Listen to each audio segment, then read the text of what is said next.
2008ஆம் ஆண்டு தமிழ்நாட்டில் ஒட்டுமொத்த ஐபிஎஸ் அதிகாரிகள்ல 32 ஐபிஎஸ் அதிகாரிகள் பட்டியலினத்தை சார்ந்தவர்கள். அதில் ஒருவர் கூட அருந்ததி சமூகத்தை சார்ந்தவர்கள் இல்லை. ஐபிஎஸ் அதிகாரிகளா அருந்ததி மக்களுக்கு கிடைக்காது. ஐஏஎஸ் அதிகாரிகளா அருந்ததி மக்களுக்கு கிடைக்காது. தமிழகத்தில் மருத்துவக் கல்லூரி வருகிற போது அது அருந்ததி சமூகத்தை சார்ந்த 7 பேர் மெடிக்கல் காலேஜ் சேர்ந்திருக்கிறாங்க. ஜனார்தனன் கமிஷன் அறிக்கை சொல்கிறது 0.75%. 1% கூட இல்ல. துப்புரவு பணியாளர்களாக, வாட்ச்மேன்களாக, ஆபீஸ் அசிஸ்டன்டாக இருக்கும்போது உள் ஒதுக்கீடு 3%. ஆனால் இந்த டிஏகே கடன்களை இதில் மட்டும் கிட்டத்தட்ட அது சமூகத்தை சார்ந்த மொத்த வேலை வாய்ப்புல 5% பேர் இருக்கிறாங்க. எவ்வளவு? 3க்கு மேல. பட்டியலினம் என்று சொன்னால் அது ஒற்றை தன்மை கொண்டதல்ல, ஒரே விதமாக அல்ல, பன்முகத்தன்மை கொண்டது. பல சாதிகள் இருக்கிறது. ஒரு பகுதி கீழே கிடக்கிறது, ஒரு பகுதி ஓரளவுக்கு முன்னேறி இருக்காகவே அங்கே முன்னேறாமல் கீழே இருக்கக்கூடிய அடித்தளத்திற்கு அவர்களுக்கு உள் ஒதுக்கீடு தேவை என்ற அந்த முடிவுக்கு வருவதற்கு ஜனார்தனன் குழுவுடைய அறிக்கை இருக்கிறது. அது அடித்தளமாக அமைந்திருப்பதை நாம் பரிசீலிக்க வேண்டிய அவசியம் இருக்கிறது. யார் உச்சநீதிமன்றத்திலே சீராய்வு மனு போட்டாலும் ஏற்கனவே அந்த வழக்கில் பாற்றாக இருக்கக்கூடிய எனக்கோ தீண்டாம்படி முன்னணி சார்ந்த பி சம்பத்துக்கோ நோட்டீஸ் அனுப்பாம எங்களுடைய வாதத்தை கேட்காமல் எந்த உத்தரவையும் உச்சநீதிமன்றம் பிறப்பிக்க முடியாது. நாங்க பாத்துக்கிறோம். மாமேதை காரல் மார்க்ஸ், அண்ணல் அம்பேத்கர், சமூக நீதி காவலர் தந்தை பெரியார் அவர்களை பொறுத்தவரையில் சாதியற்ற சமுதாயத்திற்காக, சமத்துவத்திற்காக வாழ்நாள் முழுதும் போராடியவர்கள் தான் இந்த மகத்தான தலைவர்கள்.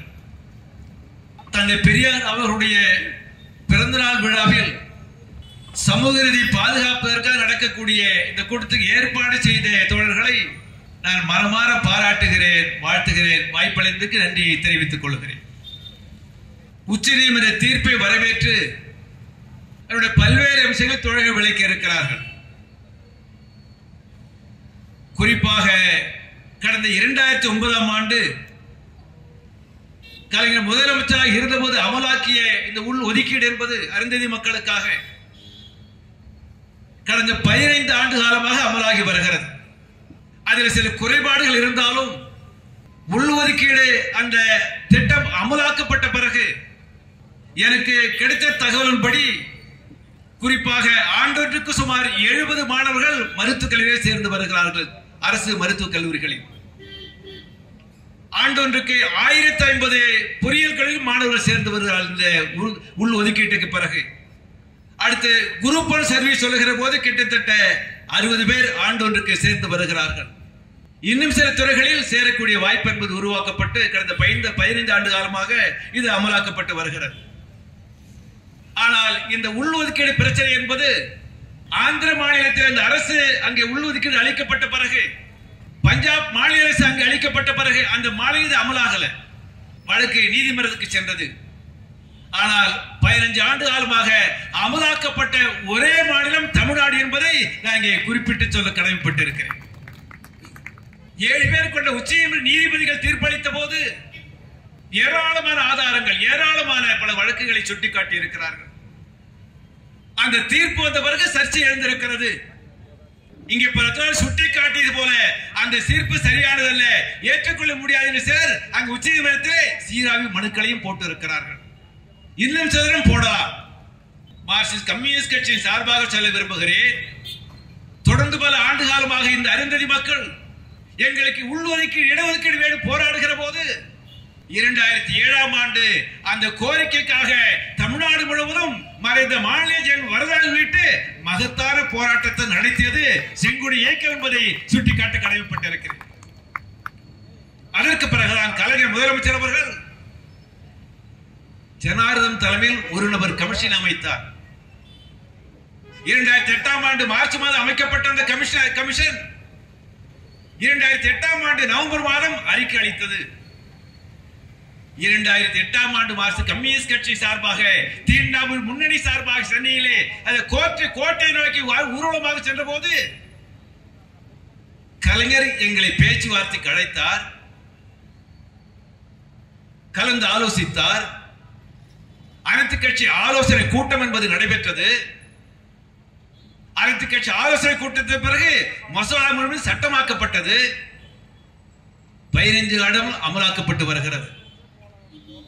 மார்க்சிஸ்ட் கம்யூனிஸ்ட் கட்சி சார்பாக சொல்கிறேன், அந்த உச்சநீதிமன்றத்தில் நடைபெற்ற அந்த வழக்கு இருக்கிறதே, அந்த வழக்கில் மார்க்சிஸ்ட் கம்யூனிஸ்ட் கட்சி சார்பாக நானும் சம்பத் அவர்களும் பார்ட்டியாக இருந்தோம். இந்த தீர்ப்புக்காக வாதாட என்பதை இங்கே பெருமாள் சுட்டிக்காட்ட கடமைப்பட்டிருக்கிறேன்.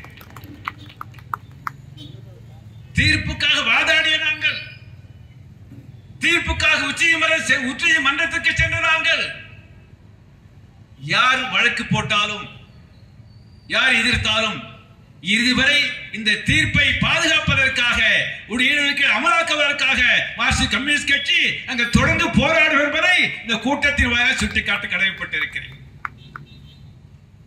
நண்பர்களே, இந்த தீர்ப்பு என்பது அரசியல் சட்ட ரீதியானது மட்டுமல்ல, அறிவியல் பூர்வமான தீர்ப்பு. தீர்ப்பு பிரச்சனை என்ன? கிரிமினல் என்பது அந்த தீர்ப்போட முக்கியமான அம்சம் அல்ல. இங்க பல தோழர்கள் சொன்னது போல நீதிபதி வழக்கை விசாரிக்கிற போது, தீர்ப்பு எழுதுகிற போது போற போக்க ஏதாவது சொல்லுவாங்க. கிரிமினல் வேண்டும் என்று யாரும் கேட்கவில்லை, அதை அமலாக்க வேண்டும் என்று நீதிபதிகள் சொல்லவில்லை. போற போக்கில் வார்த்தை வந்திருக்கிறது, அது ஏற்றுக்கொள்ள முடியாது, ஏற்றுக்கொள்ள மாட்டாங்க, அது அமலுக்கும் வராது. ஆனால் எந்த பிரச்சனை விவாதத்துக்கு வந்தது? ஐவர் கொண்ட அந்த 5 நீதிபதிகள் கொண்ட அமர்வு என்பது முக்கியமான பிரச்சனை அடங்கியுள்ள காரணத்தினால் இந்த வழக்கை, இந்த பிரச்சனையை 7 பேர் கொண்ட அமர்வு விவாதிக்க வேண்டும் என்று அவங்க ரெஃபர் பண்றாங்க. இன்றைய உச்சநீதிமன்ற தலைமை நீதிபதி சந்திரசூட் அவர்கள் தலைமையில் நடைபெற்ற அந்த 7 பேர் கொண்ட அமர்வு விவாதித்த முக்கியமான பிரச்சனை தெரியுமா? இந்த உள்ஒதுக்கீடு வேண்டாம் என்று சொல்லக்கூடிய வழக்கு போட்டவர்கள் எல்லாம் ஆந்திராவில் இருந்து, தமிழகத்தில் இருந்து, பஞ்சாபில் வழக்கு போட என்ன சொல்றாங்க? பட்டியலிடும் என்று சொன்னால் அது ஒற்றை தன்மை உடையது, அதில் மாற்றம் செய்ய வேண்டும் என்றால் ஒன்று ஜனாதிபதி பண்ணணும், அல்லது பார்லிமெண்ட் சட்டம் போடணும். இது அவர்கள் வாதம். மார்க்சிஸ்ட் கம்யூனிஸ்ட் கட்சி சார்பாக என்னுடைய வழக்கறிஞர், சம்பத்தோட வழக்கறிஞர் நமது சார்பாக வாதிட்ட மாநில சுல்பன் நாம் என்ன சொல்றோம்? இது முக்கியமான பிரச்சனை. பட்டியலிடத்திலே ஒரு சாதியை சேர்க்க வேண்டும் என்றாலும் நீக்க வேண்டும் என்றாலும் அது ஜனாதிபதிக்கு தான் அதிகாரம் இருக்கிறது, பாராளுமன்ற அதிகாரம் இருக்கிறது. ஆகவே பட்டியலிடத்திலே புதுசாக ஒரு சாதியை சேர்ப்பதற்கோ நீக்குவதற்கோ மாநில அரசுக்கு அதிகாரம் கிடையாது. நாங்கள் வாதிட்டோம், எங்கள் வழக்கறிஞர் வாதாடினார். இந்த பட்டியல் இருக்கிறது, அது யாரும் சேர்க்கிற பிரச்சனை இல்லை, நீக்கிற பிரச்சனை இல்லை. என்ன பிரச்சனை? பட்டியலுக்குள்ளேயே மிகவும் பின்தங்கிய, மிகவும் வறுமையில் இருக்கக்கூடிய, வேலைவாய்ப்பு கிடைக்காத, கல்வி கிடைக்காத அந்த ஒடுக்கப்பட்ட அந்த ஒரு பிரிவினருக்கு உள்ளொதுக்கீடு வேண்டும் என்பது நம்முடைய வாதம். அப்படி வாதிட்ட பிறகு நீங்க போற தீர்ப்பு படிச்சு பார்க்கணும். 555 பக்கம் கொண்ட தீர்ப்பு. தலைமை நீதிபதி சேர்ந்து எழுதியிருக்காங்க, தனித்தனியாக எழுதியிருக்கிறாங்க. அதிலே தலைமை நீதிபதியினுடைய தீர்ப்பிலே சொல்லுகிறார், பட்டியலில் யாரும் சேர்க்க போவதில்லை, அதிலிருந்து யாரும் நீக்க போவதில்லை. ஆனால் கேள்வி என்பது, பிரச்சனை என்பது அந்த பட்டியலில் இருக்கக்கூடிய ஒரு பகுதி சாதிகளுக்கு பின்தங்கி இருக்கார்களே, ஏழ்மையாக இருக்கார்களே, வறுமையில் வாழ்கிறார்கள், அவர்களுக்கு உள்ஒதுக்கீடு அளிக்க முடியுமா? அதை மாநில அரசு அளிக்க முடியுமா? அந்த தீர்ப்பு எழுதுகிற போது அந்த நீதிபதிகள் சொல்லுகிறார்கள், பட்டியல் என்பது ஆங்கிலத்தில் இட் இஸ் நாட் ஹோமோஜீனஸ், அப்படின்னா அது ஒற்றை தன்மை அல்ல, ஹெட்ரோஜீனியஸ், பன்முகத்தன்மை கொண்டது. ஆகவே இந்த பட்டியல் என்பது ஒற்றை தன்மை அல்ல, பன்முகத்தன்மை கொண்டது என்று வருகிற போது அது எப்படி அணுகணும்? நான் பெருமையோடு சொல்லுகிறேன், மகிழ்ச்சியோடு சொல்லுகிறேன், பாராட்டுக்கூட முறையில் சொல்லுகிறேன் என்பர்களே, இது இன்று நேற்று அல்ல. அண்ணல் அம்பேத்கர் அவர்கள் இதுக்கு சரியான வழி அந்த காலத்தில் சொல்லியிருக்க என்பதை நாங்கள் சுட்டிக்காட்ட கடமைப்பட்டிருக்கேன். அண்ணல் அம்பேத்கர் என்ன சொன்னார் தெரியுமா? A uniform criteria to identify the depressed classes could be inappropriate. ஒடுக்கப்பட்ட வகுப்பினரை அடையாளம் காண ஒரே மாதிரியான அளவுகோலை வைத்துக் கொள்வது சரியானதல்ல. ஒடுக்கப்பட்ட வகுப்பினரை அடையாளம் காண ஒரே மாதிரியான அளவுகோலை வைத்துக் கொள்வது சரியானதல்ல. யார் சொல்வது? அண்ணல் அம்பேத்கர் அவர்கள் தெரியாமல் சொன்னாரா? இந்தியாவிலேயே ஒட்டுமொத்த இடஒதுக்கீடு மட்டுமல்ல, தலித்து மக்கள் இடஒதுக்கீடு சமூக போராடியதில் மகத்தான தலைவர் அண்ணல் அம்பேத்கர் என்பதை யாராலும் மறுக்க முடியாது. உச்ச நீதிபதி சொல்கிறார், சட்டத்திற்கு அப்பாற்பட்டு அம்பேத்கரை மேற்கோள் காட்டி, ஆகவே இந்த பட்டியலின மக்கள் சாதிகள் சொல்லுகிற போது ஒற்றைத்தன்மை அல்ல, யூனிஃபார்ம் அல்ல, ஒரே மாதிரியா அல்ல. ஆகவே இந்த பட்டியலில் சொல்லக்கூடிய அந்த பட்டியலுக்குள்ள சாதிகளுக்குள் ஏழ்மையில் இருக்கிறார்களா, வறுமையில் வாடுகிறார்களா, கல்வி கிடைக்கவில்லையா, வேலை வாய்ப்பு கிடைக்கவில்லையா, அவர்களை எப்படி பகுப்பாய்வு செய்வது, எப்படி பிரிப்பது, எப்படி உள்ஒதுக்கீடு செய்வது, எப்படி சப் கிளாசிஃபை செய்வது என்று அதில் வாதிடுகிறார். அப்படி வாதிடுகிற போது நண்பர்களே, வெறும் சட்டம் மட்டுமல்ல, இந்தியா முழு பல மாநிலங்களிலே அந்த தலித்து மக்கள் சம்பந்தமாக வாழ்வாதாரம் என்ன, வாழ்க்கை நிலை என்ன, சொத்து இருக்கிறதா, நிலம் இருக்கிறதா, உரிமை இருக்கிறதா, அந்த தலித்து மக்களுக்குள்ளே தீண்டாமை கொடுமைக்கு ஆளாக்கப்படுகிறார்களா, ஏராளமான அறிக்கையை வாசிக்கிறாங்க, படிக்கிறாங்க, ஆதாரம் சொல்றாங்க. அந்த தீர்ப்பிலே ஒரு மேற்கோள் வருகிறது.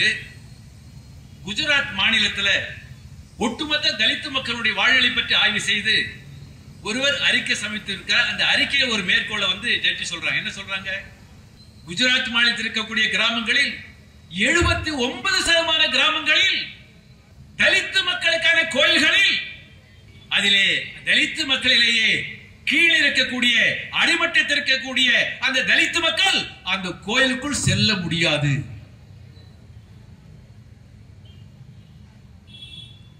தலித்து மக்களுக்கான கோயில் அங்க குஜராத்தில் 79% கோயில்களில் அது தலித்து மக்கள் கோயில்களாக இருக்கிறது. ஆனால் அந்த கோயிலுக்குள்ள தலித்து மக்களிலேயே அந்த கீழே இருக்கக்கூடிய, நீங்க சொல்லுகிறீர்களே, அந்த அடுக்கி வட்ட மூட்டைகளிலே அடிமூட்டையாக இருக்கக்கூடிய அந்த தலித்து மக்கள் சில நிலை இருக்கிறது. இதுக்கு என்ன பெயர்னு கேட்டார்.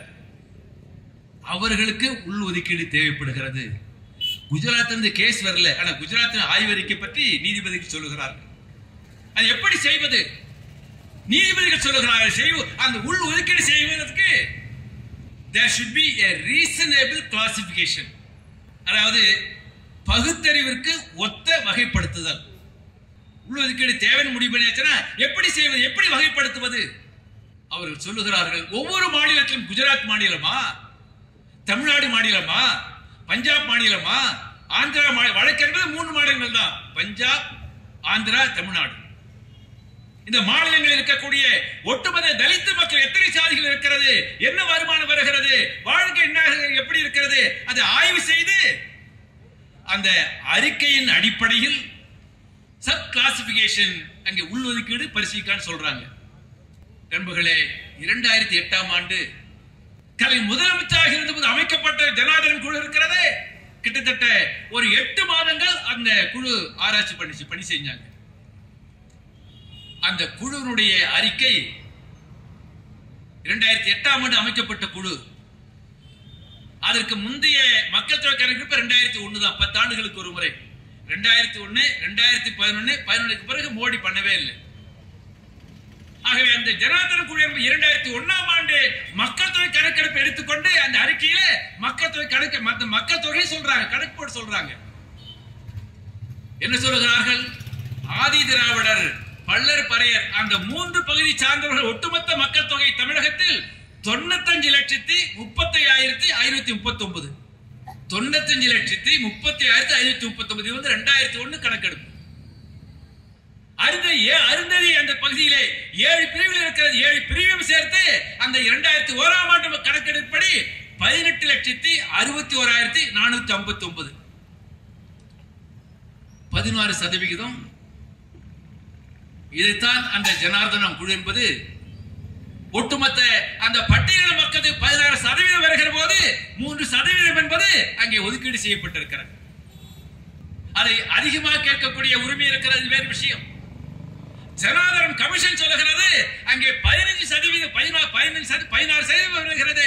அது கணக்கு போட்டு பார்த்தா அந்த பட்டியலில் இருக்கக்கூடிய ஒட்டுமொத்த இடஒதுக்கீடு 18, ஒன்னு பழங்குடிக்கு.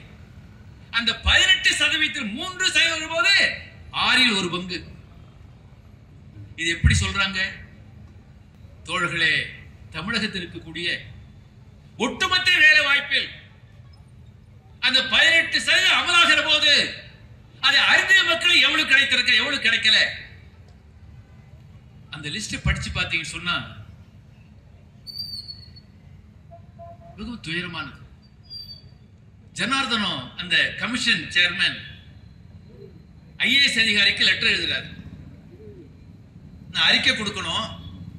அந்த அறிக்கையில தமிழ்நாட்டில் அருந்ததி அந்த பிரிவை சார்ந்தவர்கள் எவ்வளவு பேர் ஐபிஎஸ் அதிகாரியா இருக்கிறாங்க, எவ்வளவு பேர் ஐஏஎஸ் அதிகாரியா இருக்கிறாங்க அப்படின்னு கடிதம் கொடுத்தா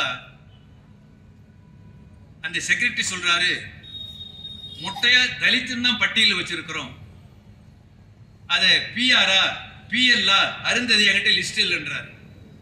கலைஞருக்கு தகவல் கொடுத்து முதலமைச்சர் தலையிட்டு அதற்கு பிறகு அந்த சம்பந்தப்பட்ட துறை செயலாளர் பட்டியல் கொடுக்கிறார்.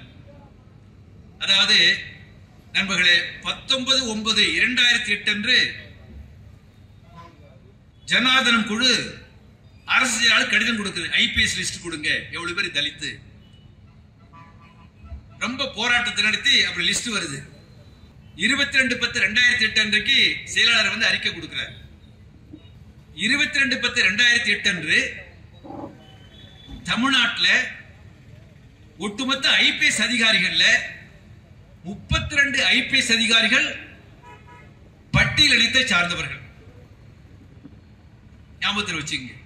2008ஆம் ஆண்டு 22/10/2008 ஐஏஎஸ் அதிகாரி அந்த துறை சார்ந்த அதிகாரி கொடுக்கக்கூடிய பட்டியலில் மொத்தம் 32 பேர் வந்து ஐபிஎஸ் அதிகாரிகள், தலித்து அதிகாரிகள். அதில் ஒருவர் கூட அருந்ததி சமூகத்தை சார்ந்தவர்கள் இல்லை. துயரம் என்ன தெரியுமா? 1950ஆம் ஆண்டு அரசு சட்டம் அமலுக்கு வருகிறது. 2008 58 ஆண்டு காலமாக இங்கே சுதந்திர இந்திய ஆட்சி நடைபெற்றுக் கொண்டிருக்கிறது. 58 ஆண்டு காலமாக தமிழகத்திலே சட்டம் அமலாக, அரசு சட்டம் அமலாக பிறகு 58 ஆண்டுகளில் ஒரு ஐபிஎஸ் அதிகாரியாக கூட அருந்ததி சமூகத்தை வரவில்லை என்று ஜனார்தனம் கொடுத்த அறிக்கையில் பதிவு செய்திருக்கிறது. அடுத்து ஐஏஎஸ் பட்டியல் கேட்கிறாங்க. அதுல 32 பேர் இருக்கிறாங்க, ஒட்டுமொத்தமாக அந்த தலித் சமூகத்தை சார்ந்தவர்கள். அதை மறுபடியும் கணக்கு போட்டு பார்த்தா அந்த 32 பேர்ல ஒருவர் மட்டும்தான் அருந்ததி சமூகத்தை சார்ந்தவர். 32 பேர்னா குறைந்தபட்சம் 5 பேர் இருக்கணும். இந்த 3% கணக்கு போட்டு பாத்தீங்கன்னா, ஆனா ஒருவர் தான் அருந்ததி சமூகத்தை சார்ந்தவர்கள். ஐபிஎஸ் அதிகாரிகளா அருந்ததி மக்களுக்கு கிடைக்காது, ஐஏஎஸ் அதிகாரிகளா அருந்ததி மக்களுக்கு கிடைக்காது. தோழர்களே, இந்த உள்ஒதுக்கீடு அமலாவதற்கு முன்னதாக தமிழகத்தில் மருத்துவ கல்லூரி வருகிற போது அது அருந்ததி சமூகத்தை சார்ந்த 7 பேர் மெடிக்கல் காலேஜ் சேர்ந்திருக்கிறாங்க. ஜனார்தனம் கமிஷன் அறிக்கை சொல்லுகிறது 0.75%, 1% கூட இல்லை. அரசு அறிக்கைப்படி 3% கொடுக்கணும் சட்டம் வந்த பிறகு. ஆனா அதுக்கு முன்னதாக அந்த மருத்துவர்களை சேர்ந்த 1% இல்ல, 0.75%. அடுத்து ஜனார்தன கமிஷன் அறிக்கை பொறுத்தவரையில் இந்த ஐஏஎஸ் அதிகாரிகளாக, ஐபிஎஸ் அதிகாரிகளாக மட்டுமல்ல, எம்பிபி சேர்ந்தது மட்டுமல்ல, ஒட்டுமொத்தமாக அரசு துறையில் ஏ குரூப்ல, பி குரூப்ல, சி குரூப்ல, டி குரூப்ல 7 பேர் அருந்ததி சமூகத்தில் இருக்கிறாங்க. அது என்ன ஏ குரூப்? டிஆர்ஓ, அதற்கு மேல் இருக்கிறவங்கள ஏ குரூப். அரசு துறையில் இருக்கக்கூடிய ஊழியர்களுடைய அந்த பகுப்பாய்வு. அடுத்து பி குரூப் வந்து ஆர்டிஓ, தாசில்தார். சி குரூப் வந்து clerk, junior assistant. D group துப்புரவு பணியாளர், ஆபீஸ் அசிஸ்டன்ட், வாட்ச்மேன். ஜனார்தன் அந்த அறிக்கை கிட்ட வாங்கிட்டார். என்ன சொல்ல தெரியுங்களா? குறிப்பாக டிஆர்ஓ மேலே இருக்கக்கூடிய அந்த ஏ குரூப் இருக்கிறது, அந்த அந்த அருந்ததி சமூகத்தை சார்ந்தவர்கள் அதில் வேலை இருப்பது 0.5%. ஏதோ 1-2 அத்திப்பூத்த மாதிரி. பி குரூப் சொல்லக்கூடிய ஆர்டிஓ, தாசில்தார் இருக்காங்களே, அது வேலையிருப்பு அருந்தை சமூகம் என்பது 2009க்கு முன்னாடி வேலை இருந்தவங்க 0.6% 1% கிடையாது. சி குரூப்ல கிளார்க் ஜூனியர் அசிஸ்டன்ட் அதுலயும் 0.7% 3% 1% கூட கிடையாது.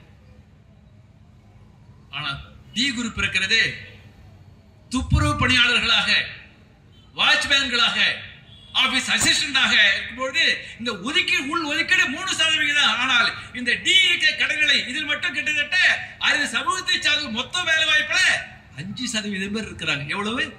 3க்கு மேல.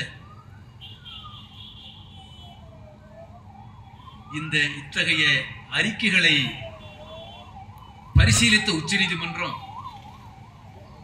ஆய்வு செய்த உச்சநீதிமன்றம் சரியாக சொல்கிறார்கள். பட்டியலிடும் என்று சொன்னால் அது ஒற்றை தன்மை கொண்டதல்ல, ஒரே தன்மையுடையதல்ல, ஒரே விதமாக அல்ல, பன்முகத்தன்மை கொண்டது. பல சாதிகள் இருக்கிறது. ஒரு பகுதி கீழே கிடக்கிறது, ஒரு பகுதி ஓரளவுக்கு முன்னேறி இருக்காகவே அங்கே முன்னேறாமல் கீழே இருக்கக்கூடிய அடித்தளத்திற்கு அவர்களுக்கு உள் ஒதுக்கீடு தேவை என்ற அந்த முடிவுக்கு வருவதற்கு ஜனார்தன் குழுவுடைய அறிக்கை இருக்கிறது. அது அடித்தளமாக அமைந்திருப்பதை நாம் பரிசீலிக்க வேண்டிய அவசியம் இருக்கிறது. இதைத்தான் அம்பேத்கர் அவர்கள் அன்றே சொல்லி இருக்கிறார். பொதுவாக ஒடுக்கப்பட்ட சாதிகளை பற்றி பரிசீலிக்கிற போது ஒரே அளவுகோல் என்பது சரியாக இருக்காது. இதை வைத்து உச்ச நீதிபதிகள் சொல்கிறார்கள், Dalits need justice among Dalits. புரியுதா? Dalits need justice among Dalits. ஒட்டுமொத்த தலித்து மக்களிலே இருக்கக்கூடிய கல்வியில் சமூகத்தில் பின்தங்கி இருக்கக்கூடிய அவர்களுக்கு, ஒட்டுமொத்த தலித்து மக்களுக்குள்ளேயே அவர்களுக்கு உள் ஒதுக்கீடு என்ற அந்த நீதி அளிக்கப்பட வேண்டும் என்று உச்சநீதிமன்றம் அங்கே தெளிவாக சுட்டிக்காட்டுகிறது. நண்பர்களே, இதற்கு பிறகுதான் 3% என்பது இங்கே அமலாக்கப்பட்டு வருகிறது. உச்சநீதிமன்ற தீர்ப்பு சொல்கிறது, இது தமிழ்நாட்டு மட்டுமல்ல, ஆந்திரா, பஞ்சாப் மட்டுமல்ல, இனி வரக்கூடிய காலத்தில் மற்ற மாநிலங்கள் இத்தகைய உள்ளொதுக்கீடு பிரச்சனை வந்தால் அதற்கு முடிவு செய்வதற்கு, சட்டம் இயற்றுவதற்கு, சட்டமேற்றி அமலாக்குவதற்கு மாநில அரசுக்கு அதிகாரம் உள்ளது என்று ஒரு சரியான வரலாற்று மிக சிறப்பான தீர்ப்பை உச்சநீதிமன்றம் அளித்திருக்கிறது. இங்கே ஒரு பிரச்சனை எழுகிறது. இந்த தீர்ப்பு சரியல்ல என்று நீதிமன்றம் செல்பவர்கள், அது திருமாவளவனாக இருந்தாலும், சேக்கு தமிழரசனாக இருந்தாலும், கிருஷ்ணசாமி நீதிமன்ற செல்க என்ன சொல்லுகிறார்கள்? அருந்திய மக்களுக்கு தனியாக உள்ளொதுக்கீடு கொடுத்து விட்டால் ஒட்டுமொத்த தலித்து மக்களுடைய ஒற்றுமையை பாதிக்கும் என்கிறார்கள். நேர்மாறானது. அருந்திய மக்களுக்கு உள்ஒதுக்கீடு கொடுக்கவில்லையானால் தான் அது ஒற்றுமை பாதிக்கும் மொழிய, கொடுத்ததால் ஒற்றுமை பாதிக்காது. நான் விளக்க வரும் நண்பர்களே, 1915ஆம் ஆண்டு ஆங்கிலேயர் ஆட்சியின் போது தமிழகத்தில் இந்த நிலைமை பற்றி ஒரு சின்ன விவரம். 1915ஆம் ஆண்டு தமிழகத்தினுடைய மொத்த பட்டதாரிகள் 650 பேர். மொத்தமே படிச்சு பட்டம் பெற்றவங்க 650 தான். அதிலே பிராமணர் அல்லாதவர்கள் 124 பேர், 19% தான். பிராமணர் எல்லா சாதிகளை சேர்த்தாலும் பட்டம் பெற்றவங்க 19% 1915. நீங்க மாவட்ட டிஸ்ட்ரிக்ட் முன்சிபல் கேள்விப்பட்டிருப்பீங்க. நீதிபதி சிவில் கோர்ட்ல உங்களுக்கு சப்கோர்ட்டுக்கு டிஸ்ட்ரிக்ட் முன்சிப். 1915ஆம் ஆண்டு தமிழகம் முழுவதும், தமிழக மாநிலம் முழுவதும் அந்த மாவட்ட முன்சிபாக இருந்தவங்க 128 பேர், மொத்தம் 128 பேர். அதிலே பிராமணர் அல்லாதவர்கள் 25 பேர், மொத்தம் 22% தான்.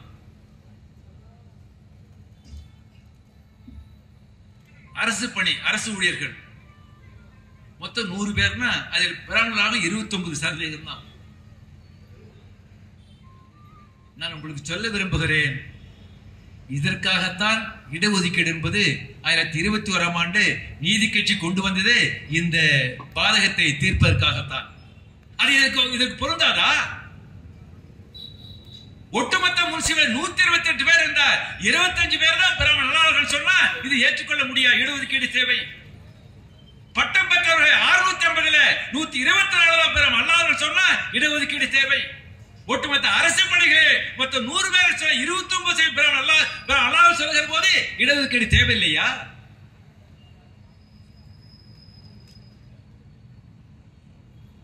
ஆங்கிலத்தில் சொல்வார்கள், unity of unequals is not possible.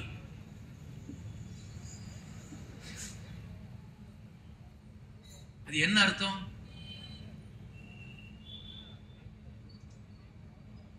சமமாக இல்லாமல், சமத்துவம் இல்லாமல், மலைக்கும் அடுவுக்கும் இருக்கக்கூடிய ஏற்றத்தாழ்வு இருந்தால், பொருளாதார ஏற்றத்தாழ்வு இருந்தால் ஒற்றுமை உருவாக்க முடியாது. பிற்படுத்தப்பட்ட மக்களுக்கு, அந்த உழைப்பாளி மக்களுக்கு இடஒதுக்கீடு கொடுத்து மற்ற உழைப்பாளி மக்கள் ஒன்று சேர்ப்பதற்குத்தான் இடஒதுக்கீடு கொள்கையே உருவானது. ஒட்டுமொத்த 18% அது 19%, அது 7 பிரிவு பொறுத்தவரை ரொம்ப கீழே கிடக்கிறாங்க. அவங்க ஐபிஎஸ் வர முடியல, ஐஏஎஸ் வர முடியல, அரசு பணியில் சேர முடியல, ஆசிரியரா வர முடியல. அவர்களை தூக்கி விடாமல் ஒட்டுமொத்த தலித் மக்களுடைய ஒற்றுமையை உருவாக்க முடியுமா? இடஒதுக்கீடு அளிக்க, உள்ஒதுக்கீடு அளிக்க கூடாது என்பதுதான் ஒற்றுமையை பாதிக்கும் என்பதை மார்க்சிஸ்ட் கம்யூனிஸ்ட் கட்சி சார்பாக இங்கு அழுத்தமாக சுட்டிக்காட்ட கடமைப்பட்டிருக்கிறேன்.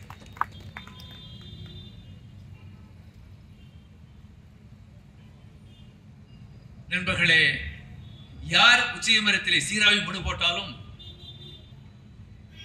ஏற்கனவே இந்த வழக்கில் பாற்றாக இருக்கக்கூடிய எனக்கோ தீண்டாம்புழி முன்னணி சார்ந்த பி சம்பத்துக்கோ நோட்டீஸ் அனுப்பாம, எங்களுடைய வாதத்தை கேட்காமல் எந்த உத்தரவையும் உச்சநீதிமன்றம் பிறப்பிக்க முடியாது. நாங்க பாத்துக்கிறோம்.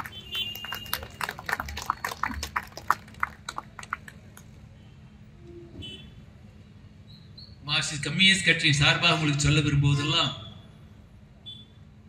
நண்பர்களே, உள் ஒதுக்கீட்டுக்காக போராடுவதோடு நம்முடைய போராட்டம் நிறைவு பெறாது.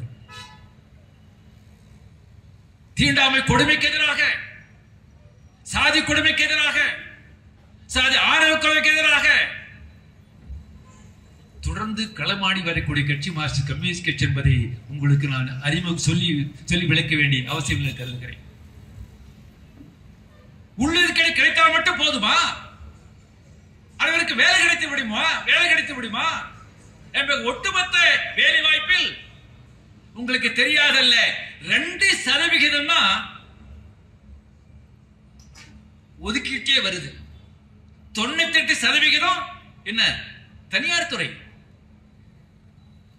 மொத்தம் 100 பேருக்கு வேலை வாய்ப்பு சொன்னா 98% தனியார் துறை, 2% தான் அரசு துறை. மாநில அரசு, அரசு ஊழியர்கள், ஆசிரியர்கள், பொதுத்துறை நிறுவனங்கள், மின்வாரிய தொழிலாளர்கள் அல்லது எல்ஐசி தொழிலாளர்கள், இது மொத்தமே 2% தான் வருது. ஏன்? 10 ஆண்டு காலம் ஆட்சி இருக்கக்கூடிய பாஜக ஒன்றிய அரசாங்கத்தை பொறுத்தவரையில் நண்பர்களே, பொதுத்துறை நிறுவனங்களை அதானிக்கும் அம்பானிக்கும் தாரை வார்த்து வருகிறார்கள். விமான நிலையங்களா அதானி கொடுத்துட்டாங்க, துறைமுகங்களா அதானி கொடுத்துட்டாங்க, எண்ணெய் நிறுவனங்களா அதானிக்கு அள்ளி கொடுத்துக்கிட்டே இருக்கிறாங்க. பொதுத்துறை தனியார் மயமாகிற போது அங்கு இடஒதுக்கீடு கிடையாது. பிஎஸ்எல் தனியார் மயமாகிற போது இடஒதுக்கீடு கிடையாது. அரசு பள்ளிகள் மூடப்பட்டு தனியார் பள்ளி தொடங்கினால் இடஒதுக்கீடு கிடையாது. அங்கே அரசுக்கு சொந்த விமான நிலையம் என்பது அதானிக்கு கொடுத்து விட்டால் இடஒதுக்கீடு கிடையாது. துறைமுகத்தை அம்பானி கொடுத்தா இடஒதுக்கீடு கிடையாது. என்ன செய்ய போறீங்க?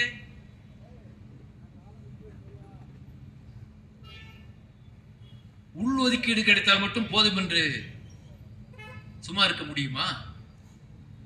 நண்பர்களே, வாஜ்பாய் பிரதமராக இருந்த போது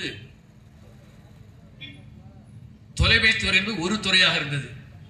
டிஓடி, டெலிகாம் டிபார்ட்மெண்ட், இரண்டாக பிரித்தார். BSNL, VSNL. விஎஸ்என்எல் வெளிநாட்டு தொடர்பு. அப்பவே நாங்க சொன்னோம்,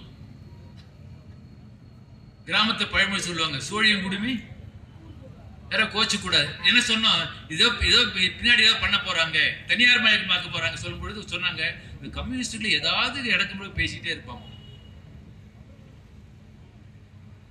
டிபார்ட்மெண்ட் டெலிகாம் இருக்கு பாருங்க, ரெண்டா பிரிச்சாரு, பிஎஸ்என்எல் டாடா கொடுத்துட்டாரு. பிஎஸ்என்எல் கழுத்தை நெருக்கி முறுக்கி சாகடிச்சிட்டு இருக்காங்க. ஏன் வீட்டுக்குள்ள இருந்தா பிஎஸ்என்எல் எடுக்கல, வெளிவந்தா எடுக்கல, அந்த இது நெட் எடுக்கல. நண்பர்களே, தாராளமய பொருளாதார கொள்கை அமலாக்கம் துவங்கிய பிறகு பொதுத்துறைகளை தனியார்மயமாக்குகிற போது நம்முடைய இடஒதுக்கீடு என்ற அதற்கு பாதிப்பு ஏற்படுகிறது, இடதுக்கு சுருங்குகிறது, நமக்கு சமூக நீதிக்கு ஆபத்து ஏற்படும் என்பதை நாம் உணர வேண்டும் என்பதை உங்களை கேட்டுக்கொள்ள கடமைப்பட்டிருக்கிறேன். நாம் உள்ளொதுக்கீட்டை பாதுகாப்பதற்காக போராடுகிற போது பொதுத்துறையை பாதுகாக்க, குறிப்பா மின்வாரியத்தில் தமிழ்நாட்டில் நாங்கள் தலைமை தாங்கக்கூடிய தொழிற்சங்கம் கடந்த 50 ஆண்டு காலமாக கிட்டத்தட்ட 83,000 கான்ட்ராக்டுகளை நிரந்தரமாக்கக்கூடிய மகத்தான போராட்டத்தை நடத்தியது நான் சார்ந்திருக்கக்கூடிய கட்சி சங்கம் என்பதை சுட்டிக்காட்ட கடமைப்பை. 83,000 பேர் அந்த மின்வாரியம் என்று பாதுகாக்கப்பட்ட காரணத்தினால் தான் அங்கு இடஒதுக்கீடு இருக்கு. மின்வாரியமா, போக்குவரத்தா, எல்ஐசியா, ஜிஏசியா, பிஎஸ்என்எல்லா, நெய்வேலி நிறுவனமா, ஓஎன்ஜிசியா, ஐஓசியா, இவைகளெல்லாம் பொதுத்துறையாக நீடித்தால்தான் அங்கே இடஒதுக்கீடு நாம் ஒட்டுமொத்தமாக பிற்படுத்தப்பட்ட மக்களாக வேறாக இடஒதுக்கீடு அமலாக சொல்லுகிற போது மார்க்சிஸ்ட் கம்யூனிஸ்ட் கட்சி சார்பாக உங்களை கேட்டுக்கொள்ள விரும்புவதாக இடஒதுக்கீடு உள்ஒதுக்கீட்டை பாதுகாப்பு நேரத்தில் பொதுத்துறை பாதுகாப்பதற்கு நீங்கள் போராட முன்னேற வேண்டும் என்று மார்க்சிஸ்ட் கம்யூனிஸ்ட் கட்சி சார்பாக உங்களை கேட்டுக்கொள்ள கடமைப்பட்டிருக்கிறேன். நான் நிறைவாக சொல்ல விரும்புவது, 2011க்கு பிறகு மக்கள் தொகை கணக்கெடுப்பை பாஜக நடத்தல, மோடி நடத்தல.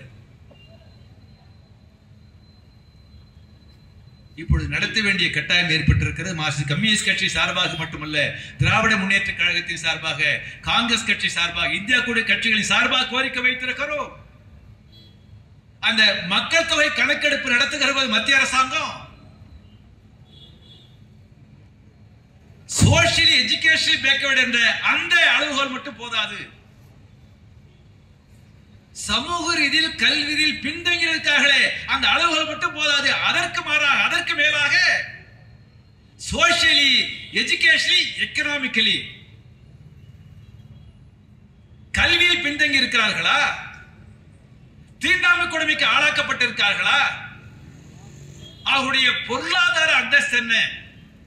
நிலமற்றவர்களா? நிலம் இருக்கிறதா? ஏழை விவசாயியா? நடுத்தர விவசாயியா? என்ன வருமானம் வருகிறது? மார்க்சிஸ்ட் கம்யூனிஸ்ட் கட்சியை வலியுறுத்துகிறோம். ஒரு சாதி அந்த சென்சஸ் மக்கள் கணக்கெடுப்பு நடத்துகிற போது கல்வி, சமூக பிரச்சனை, அங்கே பொருளாதார பின்னணி உள்ளிட்டு ஒரு மகத்தான அந்த கணக்கெடுப்பை நடத்த வேண்டும் என்று மார்க்சிஸ்ட் கம்யூனிஸ்ட் கட்சி சார்பாக வலியுறுத்தி வருகிறோம். இங்கே நான் சொல்ல விரும்புவதெல்லாம் நண்பர்களே, அரசியலுக்காக அல்ல, ஒடுக்கப்பட்ட மக்கள் வருகிற போது இந்த இடஒதுக்கீடு உள்ளிட்டு தீண்டாமை கொடுமை, சாதி, ஆணவ கொலை பிரச்சனை வருகிற போது நான் சுட்டிக்காட்ட விரும்புகிறேன். இதற்காக தனியாக சட்டம் கொண்டு வர வேண்டும் என்று மார்க்சிஸ்ட் கம்யூனிஸ்ட் கட்சி தொடர்ந்து போராடி வருகிறது. உள் ஒதுக்கீட்டுக்கான போராட்டம் இருக்கிறது. அது தீண்டாமை கொடுமைக்கு எதிராக போராடக்கூடிய மகத்தான போராட்டம் என்ற அடிப்படையில் நாங்கள் சுட்டிக்காட்ட விரும்புகிறேன். மாநில அரசு இடஒதுக்கீடு, உள்ஒதுக்கீடு அமலாக்கப்பட்ட பிறகு உங்கள் சார்பாக இங்க இருக்கக்கூடிய அமைப்புகள் எல்லாம் சேர்ந்து மறைந்த எங்கள் வரலாறுகளுக்கு இந்த மாநகரம் என்பது விழா எடுத்ததை உங்கள் நினைவுகூர கடமைப்பட்டிருக்கிறேன். அடுத்து வரக்கூடிய காலத்தில் உள் ஒதுக்கீட்டை பாதுகாப்பதோடு ஒட்டுமொத்த தலித் மக்களை பாதுகாப்பதற்காக பொதுத்துறையை தனியார் மயமாக்கூடாது என்ற கோரிக்கைக்காக தொடர்ந்து பல்வேறு போராட்டம் நடத்த வேண்டிய அவசியம் இருக்கிறது. அத்தகைய பிரச்சனை வருகிற போது நான் மீண்டும் சொல்கிறேன், உங்களோடு மார்க்சிஸ்ட் கம்யூனிஸ்ட் கட்சி உறுதியாக நிற்கும் என்று சொல்லி உரையை நிறைவு செய்கிறேன். நன்றி, வணக்கம்.